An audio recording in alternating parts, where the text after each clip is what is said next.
Sum up our final poll before the primary. We've got some great races here coming down to the wire in the Democratic primary for governor. Ned Lamont now leads Dan Malloy by just 3 points. The race is too close to call. It's the first time that the race has been too close to call. A month ago, Ned Lamont led by 9 points. Malloy cut that lead down to 5 a week ago, and now we're down to 3. It's also important to point out that there are still 12% of Democrats that are undecided, and about a third of Democrats who say they could still change their mind. So there is still plenty of room for movement in the Democratic primary. Turning to the Republican primary for governor, we've seen an even more dramatic change in that race. A month ago, it was a 35-point Foley lead over Fideli. Last week, that lead was cut to 15 points, and now it's cut in half to 8 points. So Fideli is closing strong here. He's got the momentum, but Foley still has the lead. Now, just like in the Democratic primary, it's important to point out the undecided vote in the Republican primary. We got 14% undecided and an even higher number that say they still may change their mind. About half of Republicans say they may still change their mind. And this is very unusual to have such a high level of uncertainty this late in a campaign, the day before a primary, when about half of the voters are saying they could still change their mind. So again, this is a very fluid race, plenty of room for movement. Now, what else do these numbers tell us? Well, the fact that so many people say that they could still change their mind means that they're not that enthusiastic about the candidates. And that, combined with the 14% undecided, could be an indicator for a very low turnout. One other thing to point out on the Republican side is that clearly the negative ads have worked, and you've seen an increase in Tom Foley's negatives. The voters on the Republican side like Tom Foley less. They also like Mike Fideli less. And if you look at their overall favorability ratings right now, they're slightly positive, but not overwhelmingly positive. And you would expect among their own partisans to have an overwhelmingly positive image. But Fideli and Foley, the two top Republicans in the race, are not very positively viewed by Republicans. I'd say slightly positive. It is more positive than negative, but not like the Democrats. The Democrats seem to like their candidates much more. Let me turn to the Senate primary. Linda McMahon continues to have a big lead over Rob Simmons. She leads by 22 points. But even here, there is still room for movement. We've got a third of Republicans say they could still change their mind. 7% say they're undecided in that race. But clearly, of the three leaders, McMahon is the most comfortable right now. 22-point lead a day before the primary is a very comfortable lead to have. Okay, Mark. Doug, you're in the field for 6 days. Yeah. So any words of caution about how, if there was a trend, I'm thinking more of Fideli on the Republican side. Could that even be tighter, or was your polling night by night consistent? What can you tell us about that? I'd have to check on that. Okay. Doug, can you reiterate again? You said that, Secretary of State said that she thought we can have numbers approaching 4 years ago, but you're saying the numbers are kind of trending that it's going to be a little bit lower. That's what I would think.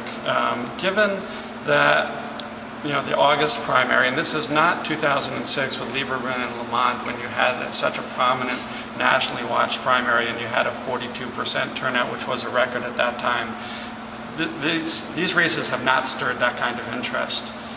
And they've also been very negative. They've been nasty, and the conventional wisdom is negative campaigns drive down voter turnout, turns people off. They don't want to vote for anybody. So it wouldn't surprise me that to have a turnout much lower than that 42% on both sides. You know, it's going to be a low turnout. In my mind, the question is how low, and that, you know, that's a question we can only answer on Wednesday, the day after the primary. Is the number of people who are, the percentage of people who are likely to change their vote, Yeah. is that typically an indicator? The higher that is, did I hear you right? That if that's a Yeah. higher number, that means there's less enthusiasm and less voter confidence, Yeah. and necessarily lower voter turnout? Yeah, because it's showing that, you know, voters aren't as strongly behind their candidates. They're just less enthusiastic. They're saying, well, I could be for this candidate, or I could be for that candidate, and on the eve of the primary. Well, what could that mean then for the winner going forward? Obviously, you know, 3 men entered this Thunderdome and 1 will leave, so. Yeah. Well, you know, looking at the Republican side, again, that they need to be concerned that they will have a weakened nominee. That, you know, even among Republicans right now, again, both Foley and Fideli do not have very positive images. So, you know, they need to be concerned. And in the poll last week that we released, we showed how the Democrats were in a good position overall in terms of being at least 13 points ahead or more in all the general election matchups. I think the Republicans have to be careful about wounding their, you know, their eventual nominee, and also providing, you know, campaign, the material for campaign advertisements for the Democrats in the fall. So did Simmons peak here, and what happened? It appears so. It appears that he didn't, you know, do any better in this poll. In fact, he went down a few points since our last poll. He was trailing by 17 a week ago. Now it's 22. So, you know, pretty much all along, she's had a big lead, and, you know, he jumped back in, seemed to get some excitement, a little bit of excitement in terms of cutting the lead by 10 points. But now she's back where she was. What do you attribute that to? Realization on the Republicans that they can't win, or what would you? I think that it goes back to what we talked about before. I mean, part of it is that, you know, she is viewed as the candidate that's best able to win in November. We did ask that question in our last survey. I go back to money. I go back to, you know, she was out there early spending a lot of money, and has continued through television ads and through mailings, that she has got, you know, built up a very positive image among Republicans, and that, you know, he was out of the limelight for a couple of months, and He's back in now. He's on the air. So yeah, I think it's a case of too little, too late. What do you say to the criticism that this poll is coming out the eve of the primary? I would say that for those who judge polls in terms of their accuracy in predicting elections, that we need to poll as close as we can to the actual election to be as accurate as possible, especially in this kind of a situation where it's moving at a very fast pace, where those Republican numbers just last week were 15 points for Foley, and now, just the day before, now we're down to 8 points. So we have to keep polling it, you know, to really track what's happening in this race. A lot of the action has been in the final week or two, so we really had to track that. you haven't. This is a pattern. I mean, you've done this before. Oh yeah, this is how most pollsters operate. That what happens after an election is typically people look back and see, how did you do? Well, if you want to be accurate, you got to pull as close as you can to the election. And also, these guys are spending large sums on polling themselves. It's interesting to hear a campaign, you know, complain about a poll when you look at their disbursements and see how much they're spending on polling. I would agree. I would imagine that they are polling right up to the end as well, and tracking, you know, what kind of effect the ads are having and that sort of thing. Did you have trouble hitting your numbers? I mean, these are some of the smallest samples I've ever seen you do, and it took you 6 days. Yeah. Well, at the end, what we did is we tightened our screen, and this is something that sometimes we do in an election as we get closer to the end.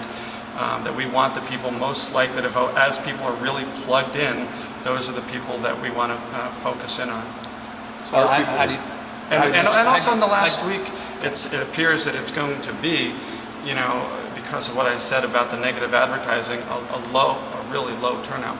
But did you change your game plan? Did you have to go longer than you had originally planned to get a good sample?